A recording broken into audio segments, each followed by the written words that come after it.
Gracias, Encarna. No sé si oye bien, sí. Y gracias a la Fundación Instituto Roche por organizar esta jornada de medicina personalizada de precisión, en la que yo voy a hablar de algunas enfermedades que representan un modelo en donde la medicina personalizada de precisión pues, ha cobrado una importancia tremenda. Bueno, los objetivos de mi exposición básicamente pues, son divulgar con dos modelos de enfermedad cómo influye la medicina personalizada, plantear algunas dificultades reales en la aplicación y también los interrogantes que a día de hoy existen sin resolver. Creo que durante estos días ya se ha hablado un poquito del concepto de lo que es medicina personalizada de precisión, que a mí también me ha sonado muy novedoso, a pesar de que sin saberlo me dedico a eso, y de los conceptos que en la exposición previa de mis compañeros se hablaron de bases de cómo la genética determina el riesgo de padecer enfermedades, cómo la epigenética vincula el ambiente y los estilos de vida a la expresión de ciertos genes y qué utilidades tiene la medicina personalizada de precisión en el diagnóstico, prenatal, en el cribado neonatal, en el diagnóstico de enfermedades raras, en la determinación de riesgo de cáncer, en la determinación de qué pacientes van a tener toxicidades por fármacos y en las terapias dirigidas, que son las terapias que van encaminadas a actuar sobre mecanismos específicos implicados en la fisiopatología de algunas enfermedades. Ya hemos hablado también de enfermedades raras, voy a pasar deprisa, solo recordar pues eso, que en España hay aproximadamente unos 3 millones, que el 42% no dispone de un tratamiento o el tratamiento es inadecuado y que teniendo en cuenta que el genoma humano se considera que tiene aproximadamente unos 20.000 genes, casi la tercera parte de esos genes tienen expresión en el sistema nervioso. Cuando preparaba la charla, pues me metí en el OMIN, ¿no?, el catálogo de enfermedades mendelianas, y puse el localizador de enfermedades del sistema nervioso que tienen una base genética confirmada, pues me salió la cifra de 4.424 enfermedades hace unos días, ¿vale? Porque esto va cambiando. Cuando añadí el término child, de childhood, de enfermedades que tienen síntomas en la infancia, pues venían a salir aproximadamente unas 2.300, es decir, casi la mitad de las enfermedades que hay catalogadas hoy en día con base genética tienen manifestaciones en la infancia. Por tanto, quiero decir que el pediatra y en concreto el neuropediatra pues tiene la oportunidad de estar en contacto con muchas enfermedades raras, ¿vale? Yo voy a traer aquí, o voy a hablar de dos enfermedades que son o que están siendo, digamos, el banco de prueba de las nuevas terapias que se están haciendo en medicina personalizada. La primera es la enfermedad de Duchenne, que seguro que os suena.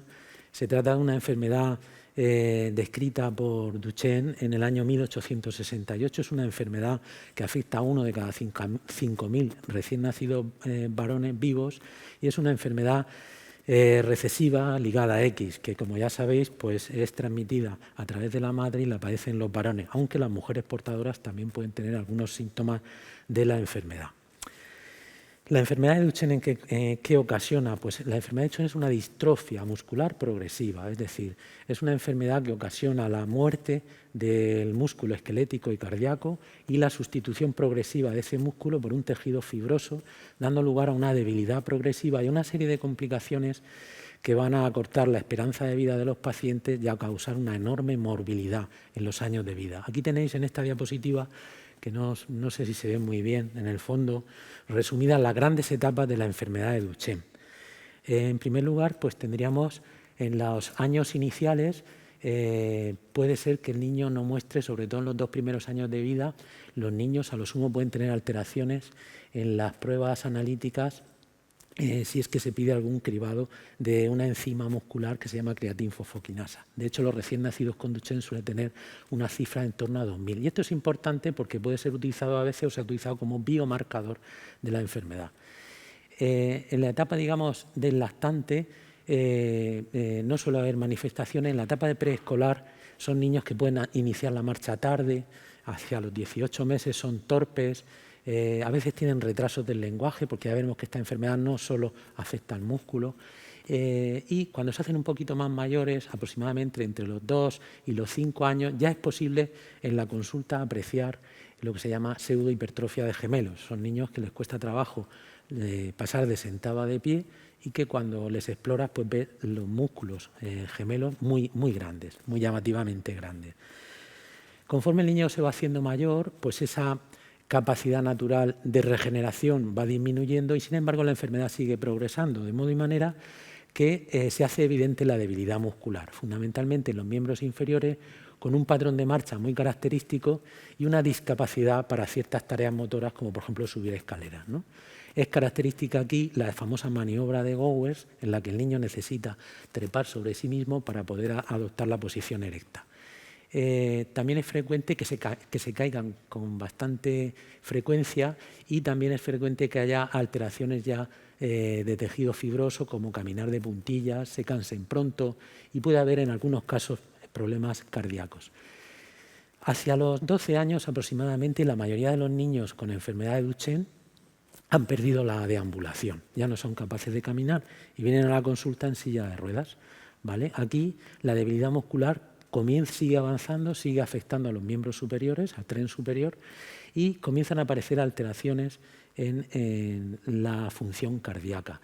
De modo y manera que a partir de los 12, 13, 14 años, la mayoría de los niños ya tienen afectación cardíaca y una esperanza media de vida que hasta hace poco estaba acortada en torno a las 3 décadas de vida, con tratamientos de soporte, o sea, con una medicina paliativa, tratamiento pues se produce una insuficiencia respiratoria, una insuficiencia cardíaca, finalmente los pacientes fallecen por compromiso cardiocirculatorio. Aquí tenemos un vídeo de un niño que está en la etapa ambulante tardía, le queda poco para perder la marcha y vais a ver, creo que se hace así.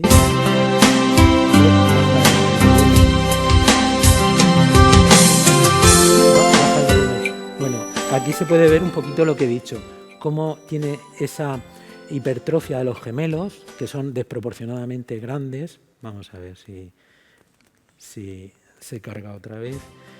Esa actitud en hiperlordosis, esa marcha en equino, que en definitiva traducen una debilidad de los músculos, fundamentalmente de los miembros inferiores.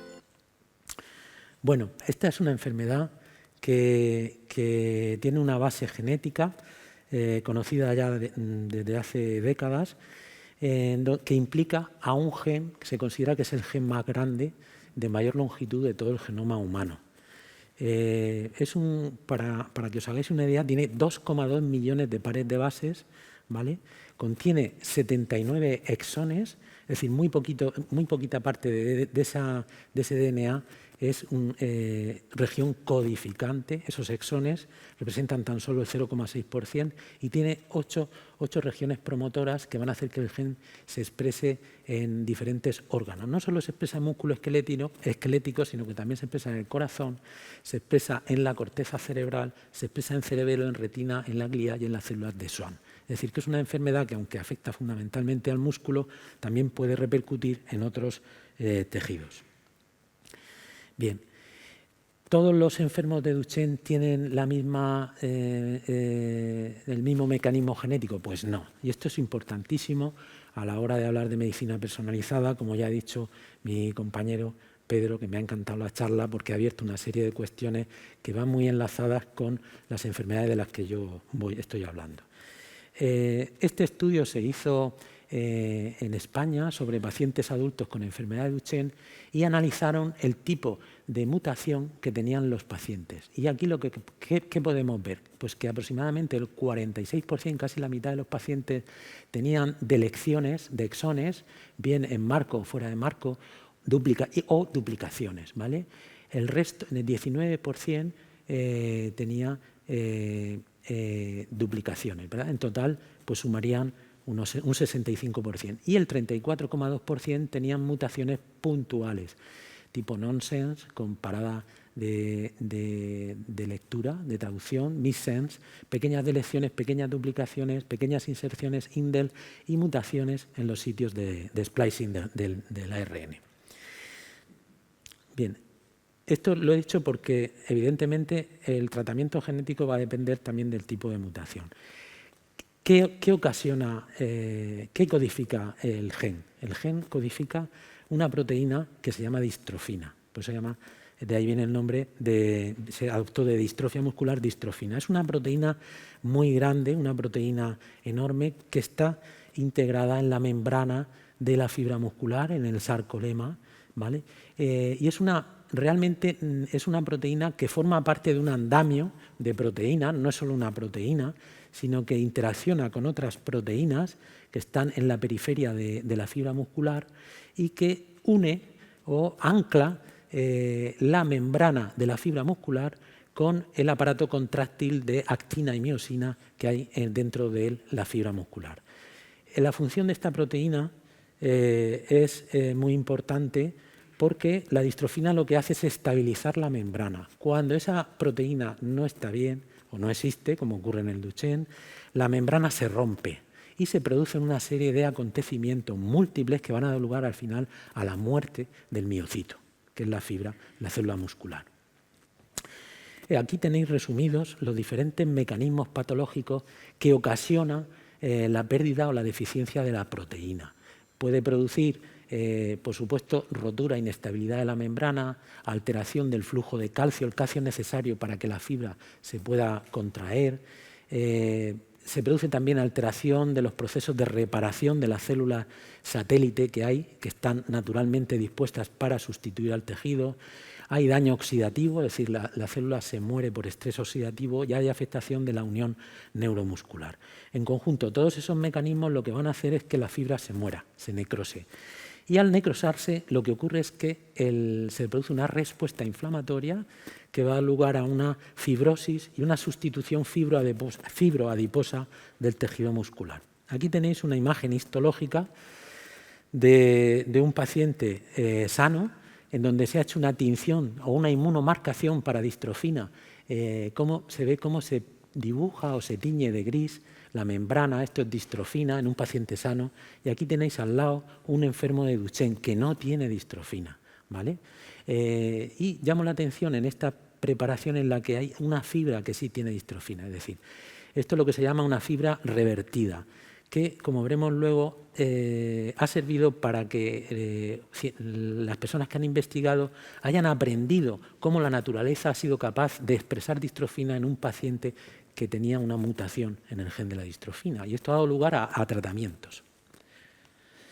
Bueno, existen muchísimos tratamientos para la enfermedad de Duchenne. El clásico tratamiento desde los años 70, del año 1974, es el empleo de corticoides, que, como sabéis, son fármacos antiinflamatorios, inmunomoduladores, que lo que hacen es frenar la respuesta inflamatoria.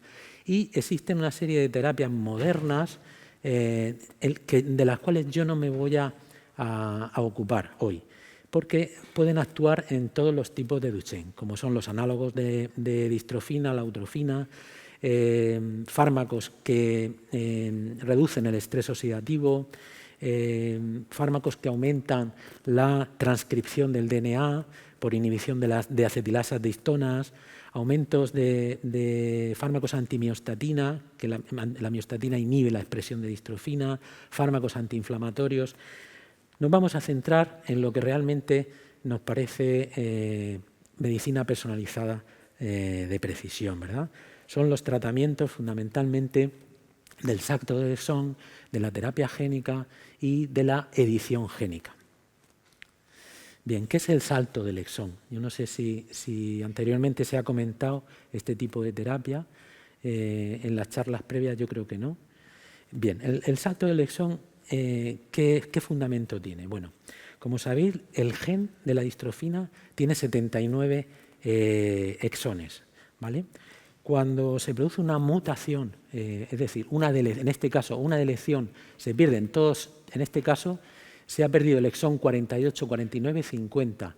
Se interrumpe la lectura, no se puede realizar el empalme entre el exón 47 previo a la deleción con el exón 51. Pues bueno, se han desarrollado lo que se denominan oligonucleótidos antisentido, que son moléculas de nucleótidos pequeñas que hibridan con esa región de los exones y lo que hacen es permitir o restablecer el marco de lectura.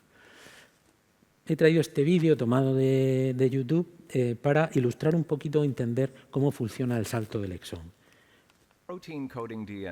Bueno, pues aquí tenemos el ARN inmaduro que tiene exones e intrones. Como sabéis, este ARN inmaduro tiene que perder los intrones, ¿vale? Y esos exones se tienen que empalmar en el proceso de splicing para que esa molécula pueda ser leída en el aparato ribosomal. Cuando se produce una mutación en un exón o en algunos exones,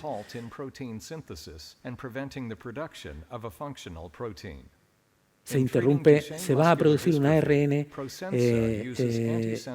truncado, que no va a poder ser leído en el aparato ribosomal. En este caso, en el exón 45, bueno, esta molécula hibrida con esa zona, la retira y permite que el resto de los exones se vuelvan a empalmar, dando lugar a un ARN truncado más pequeño que va a expresar una distrofina más corta, pero funcional. Este es el mecanismo del salto del exón.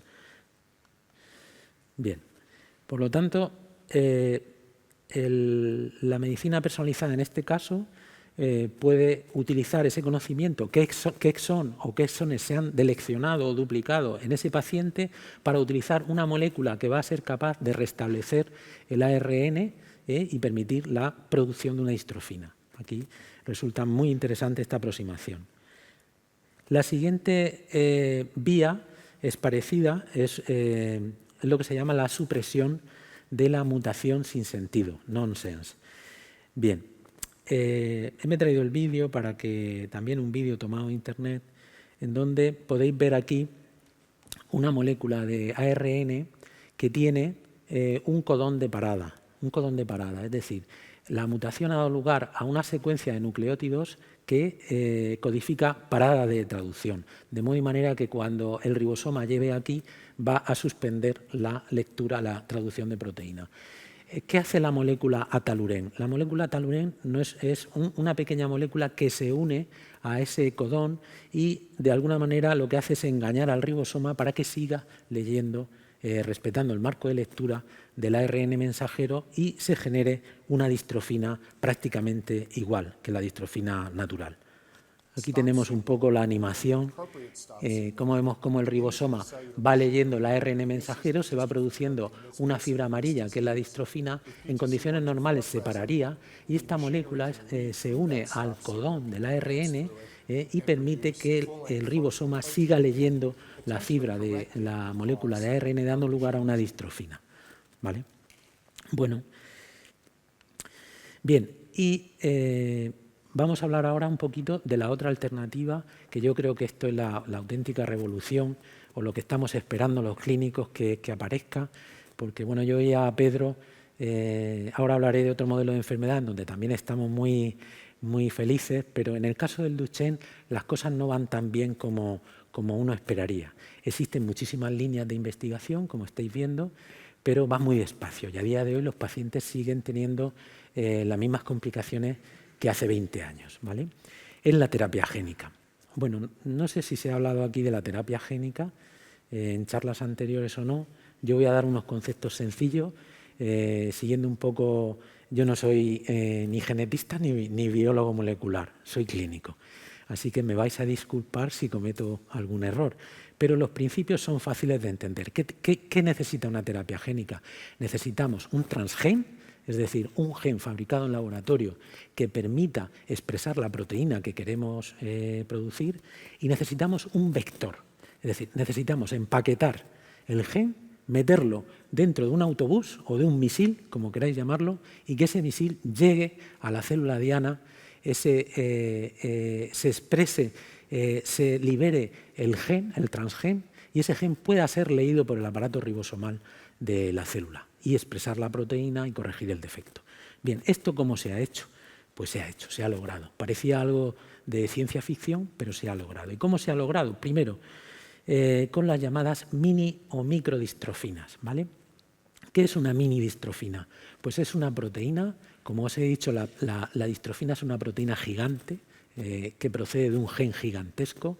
Es una proteína que tiene múltiples dominios, pero no todos los dominios de la proteína tienen una función necesaria. Se ha visto, y se ha visto, por ejemplo, en animales de experimentación, que existe la posibilidad, y existen humanos que, aun teniendo mutaciones que afectan a la distrofina, conservan la marcha hasta los 60 años, ¿no? ¿Y esto por qué? Porque han perdido dominios que no son necesarios para el funcionamiento de la proteína. Y esto ha dado lugar al desarrollo de las microdistrofinas, es decir, son distrofinas, proteínas que tienen un tamaño mucho más pequeño, que necesitan también un gen mucho más pequeño y que conservan los dominios que son esenciales para el funcionamiento de la proteína. Aquí tenemos la microdistrofina de Jerry Mendel, que fue uno de los investigadores que puso en marcha los primeros ensayos en humanos, ¿vale? Y él utilizó una microdistrofina con 4 dominios de espectrina, cuando lo normal es que haya un montón de dominios, una proteína enorme, ahora lo veremos, con un promotor y la incrustó dentro de un virus, no cualquier virus, es lo que se llama un virus adeno asociado. Aquí tenéis como ejemplo de lo enorme que es la proteína, de todos los dominios que tiene la proteína. Todos estos palitos azules son dominios de espectrina que no sirven o no son esenciales y que se pueden quitar, ¿vale? De manera que se ha podido fabricar minidistrofinas, es decir, que tienen poquitos dominios, o incluso microdistrofinas, que tienen menos de 5 dominios de espectrina. Es decir, que son distrofinas, para aquí tenéis el peso molecular de una distrofina salvaje sería de 427 kilodalton, mientras que una microdistrofina tiene 125 kilodalton, es decir, es la tercera parte de una distrofina y, sin embargo, conserva los dominios esenciales para que la proteína pueda funcionar. Bien.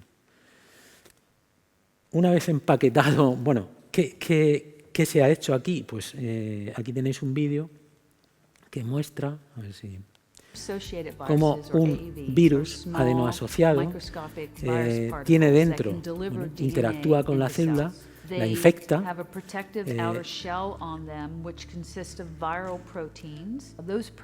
se mete dentro del núcleo de la célula, ¿vale?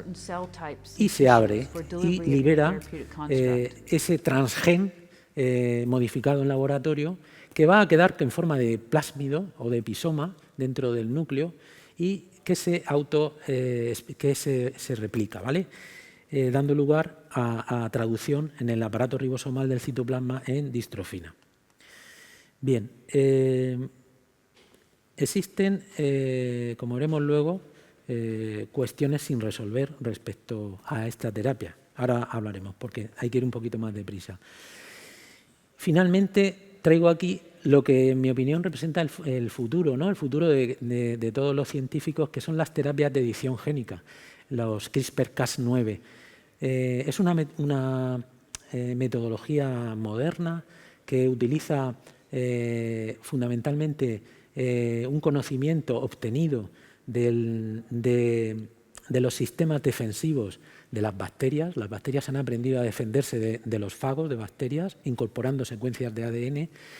Y esto, y hay que decirlo aquí, fue descubierto, ese mecanismo, digamos, de defensa fue descubierto por un español, Francis Mujica, de Elche, que creo que debe nombrársele siempre, aunque el premio Nobel que se ha hecho después a otros investigadores arranca de aquí, arranca de un español que tuvo esa capacidad de observar o de descubrir los sistemas CRISPR. Luego se desarrollaron los sistemas Cas9. Yo no soy biólogo molecular, no sé si vosotros sois de algún grado de biotecnología o de, no lo sé, porque hoy en día hay tanta variedad de grados. Pero, en definitiva, he tratado de buscar o de entender esto y el resumen es lo que ha dicho Pedro. Tenemos una proteína, una endonucleasa, que se une a una fibra de ARN diseñada para que hibride con una secuencia, una región específica que nosotros queremos eliminar. Y esta proteína lo que hace es cortar las 2 hebras de ADN y mediante otro sistema de proteínas sintetizar una secuencia de nucleótidos. Vamos a ver si funciona. DNA cutting protein called Cas9 and an RNA molecule known as the guide RNA. Bound together, they form a complex that can identify aquí está la fibra como una guía. of DNA. La fibra de ARN hace de guía para reconocer una First, secuencia Cas9 has to del ADN. locate and bind to a common Aquí sequence tenéis in el the genome ADN called a PAM. y lo que hace la endonucleasa Once es the PAM is cortar bound, the guide la doble RNA hélice de unwinds ADN, part of the double helix. dando lugar, esto permite editar el ADN, RNA strand permite is suprimir designed to match mutaciones, and bind a particular inactivar sequence in the DNA. ADN, por ejemplo, así se defendían las Once it's bacterias de found los the correct virus, sequence, inactivando Cas9 can el cut the ADN DNA. viral. Pero These two se ha nuclease desarrollado domains each tecnología make a nick, para leading to a editar double strand ADN, break. para insertar secuencias de nucleótidos y restablecer un gen que está mal escrito, ¿vale? Bueno, pues esto es el futuro, ¿vale? Bien, a día de hoy veremos luego, así como hay un ensayo clínico, realmente la terapia génica la terapia génica incluye el CRISPR-Cas9 y la terapia con vectores, ¿vale? La terapia con vectores está a punto de comercializarse, ¿vale? Está aprobada por la FDA, tiene sus exclusiones, es decir, no todos los pacientes con determinadas mutaciones pueden recibir la terapia por una razón de inmunidad, es decir, porque estos pacientes que nunca han estado en contacto con una distrofina normal, cuando su sistema inmune reconoce una cierta región de la distrofina normal, reacciona con una reacción inflamatoria y ha habido complicaciones en los ensayos clínicos. Pero, afortunadamente, estos pacientes se han excluido de los ensayos y en el resto de los pacientes se han mostrado beneficios considerables, hasta el punto de que la FDA hizo una aprobación acelerada del tratamiento con vectores y de terapia génica y está a la espera de que se terminen que yo creo que han terminado los ensayos fase 3 para que se comercialice, por lo menos en Estados Unidos sí, aquí estamos a la espera todavía, ¿vale?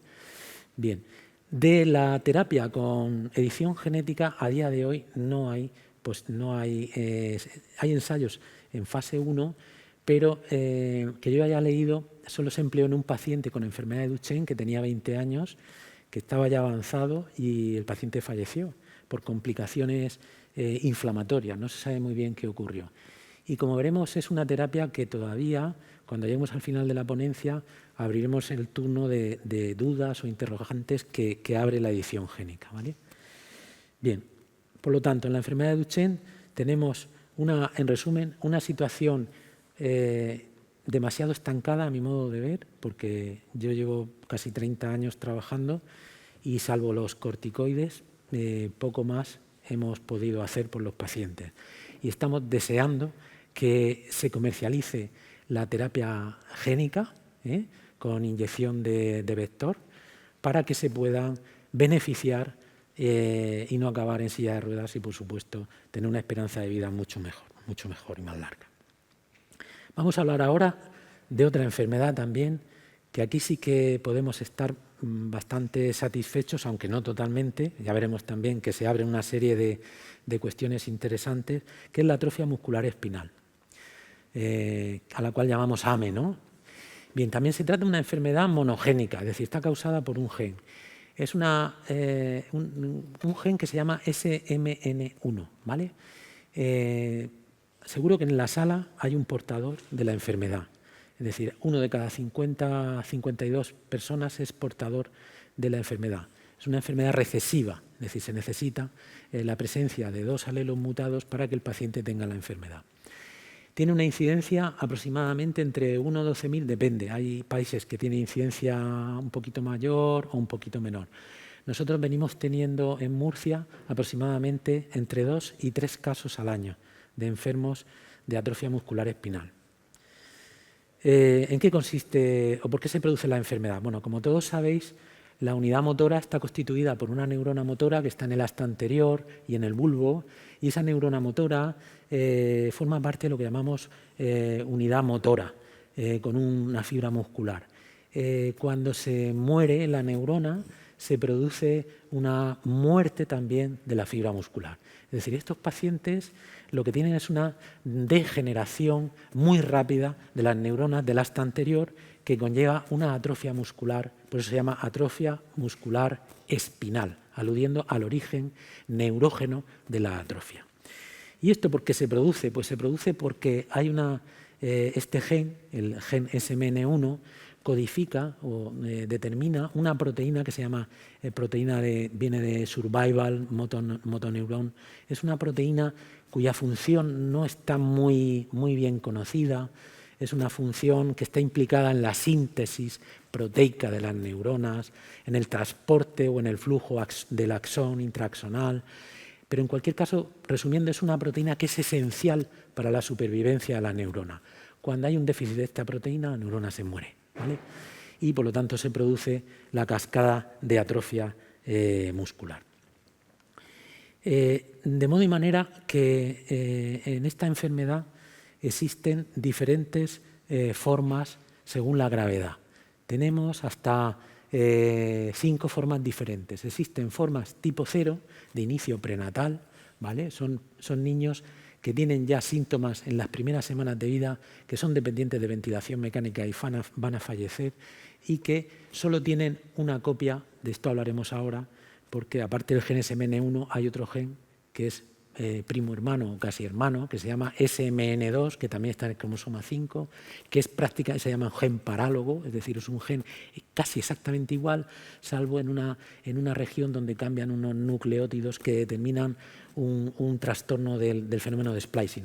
Luego hablaremos de esto. Estos pacientes solo tienen una copia. Tenemos la forma típica que nosotros veíamos, veíamos hasta hace poco, que se morían todos y era una desgracia, que era la enfermedad de Wernicke-Hoffmann, la forma tipo 1. Son pacientes que tienen entre 2 y 3 copias del gen SMN2. Todos tienen mutado, por supuesto, el gen SMN1, no tienen SMN1. Son pacientes que nunca van a llegar a sentarse. Son pacientes donde la supervivencia media era de 10 meses. Yo recuerdo que cuando se hacía el diagnóstico de estos pacientes prácticamente era una tragedia, era prácticamente pues dar una sentencia de muerte a la familia, decir, bueno, pues su hijo se va a morir, no va a superar el año, y así era, se morían todos, no sobrevivía ninguno. Afortunadamente, pues hoy en día no sucede esto. La forma tipo 2, que aparece más tarde, son niños que tienen una etapa previa normal, pero que a partir de los 6 meses empiezan a tener síntomas, no llegan nunca a caminar, son niños de silla de ruedas, están toda su vida en silla de ruedas, y tienen escoliosis y complicaciones importantes, tienen una esperanza media de vida grande, pero tienen una gran morbilidad, sufren mucho. Y tenemos ya las formas juvenil y del adulto.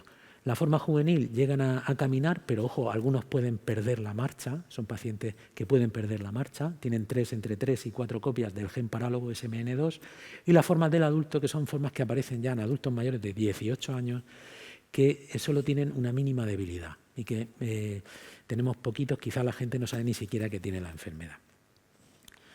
Bien, aquí tenéis un ejemplo de una forma infantil tipo 1, un Wernicke-Hoffmann clásico, con la clásica postura que veíamos nosotros, donde el niño está pegado literalmente a la cuna, no tiene fuerza para subir los brazos y sin embargo pues suele tener una mirada viva, una mirada alerta, porque son niños que bueno, esto también es un frente de investigación, se pensaba que eran niños normales, pero todos se morían, no sabíamos lo que pasaba después y ahora estamos viendo lo que ocurre con estos niños y hay bastantes dudas de que sean normales, ¿vale?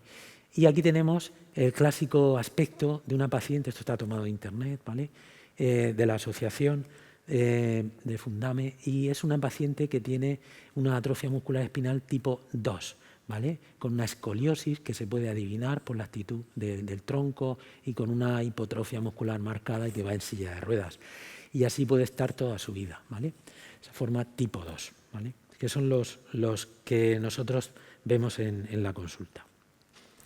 Volviendo un poquito para que entendáis la genética básica del AME, pues sabemos, como hemos dicho, que en un individuo sano tenemos dos genes, ¿vale? El gen SMN1 que expresa proteína funcional y el gen SMN2 que es un gen que la naturaleza nos ha dado esa copia en el mismo cromosoma. En la población puede haber personas que tienen de 1 hasta 5 o 6 copias.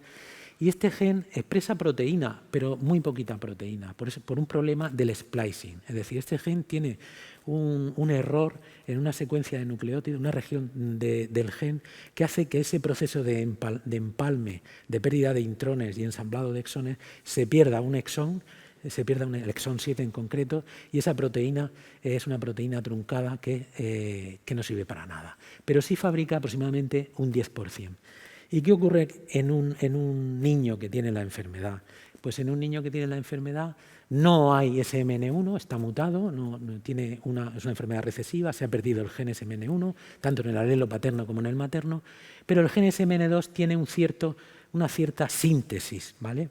Lo digo porque ahora veremos que aquí en esta enfermedad existen diferentes abordajes de medicina personalizada, de terapias de precisión. Bueno, ¿qué ocurre para ilustrar un poco lo dramático que es el Bernie-Hoffman o cómo se comporta de agresiva la enfermedad? Aquí tenemos el 100% de neuronas de asta anterior y aquí la edad.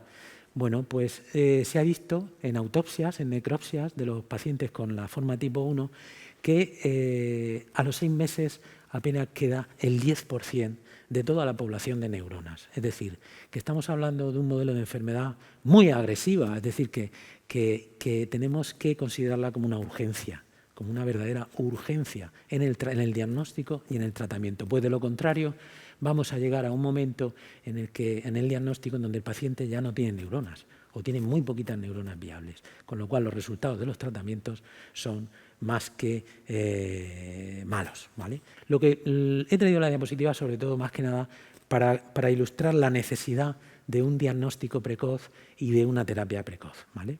Porque esto es fundamental, como veremos luego. Bueno, volviendo a los abordajes de tratamiento.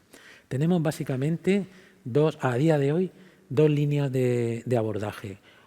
O bien actuar sobre la proteína SMN2, es decir, sobre ese gen parálogo que tiene todo el mundo, que algunos pacientes tienen una copia, otro 2, otro 3, otro 4, y que ese número de copias determina la gravedad, en cierto modo, de la enfermedad, a través de fármacos que restablecen el proceso de splicing. ¿Cuál es la ventana terapéutica? Está claro que cuanto antes empiece el tratamiento, en el caso del AME y en el caso del Duchenne, porque son enfermedades progresivas, mejores serán los resultados. Quizá esto es lo único que sabemos de los ensayos y de la experiencia real, que los niños que han sido tratados, y tenemos ejemplos espectaculares, niños que han nacido hermanos de niños afectos, que se han tratado, en el caso de atrofia muscular espinal, en la fase presintomática, es decir, con días de vida, antes de los 15 días de vida, con terapia génica, o con nusinersen, o con risdiplam, porque esto está demostrado con las 3 terapias aprobadas, son normales, tienen un desarrollo normal, son niños normales. Y el hermano que no fue tratado es un niño, o que fue tratado tardíamente, es un niño que está en silla de ruedas o traqueoventilado. Es decir, lo digo a colación del debate, ¿no?, del cribado y de la urgencia o la necesidad del mismo. ¿Cuáles son los biomarcadores adecuados para el seguimiento? Tampoco hay biomarcadores. En el caso del Duchenne no los hay. No hay biomarcadores claros. Está la CPK, las pruebas funcionales. En el caso del AME tenemos neurofilamentos, tenemos potenciales de compuestos de unidad motora, es decir, datos que te pueden decir si el fármaco está funcionando, estamos viendo datos objetivos de que hay una mejoría objetiva de la enfermedad. Pues no hay a día de hoy claros biomarcadores. Tampoco hay cuestiones de que, como por ejemplo en el caso del AME, está justificado tratar a adultos leves. Habéis visto que hay una forma del adulto que se comporta con una miopatía de cintura muy leve. Esos pacientes tienen que ser tratados, ¿vale? Está justificado, y esto es una cuestión también bioética, el enorme gasto y sobre todo una falta de equidad, porque en España y aquí en Murcia se puede tratar, pero en otros países es imposible tratar, ¿no? Y bueno, pues si ahora en el debate surge alguna otra cuestión, pues la vamos intentando aclarar. Yo con esto termino, ¿vale?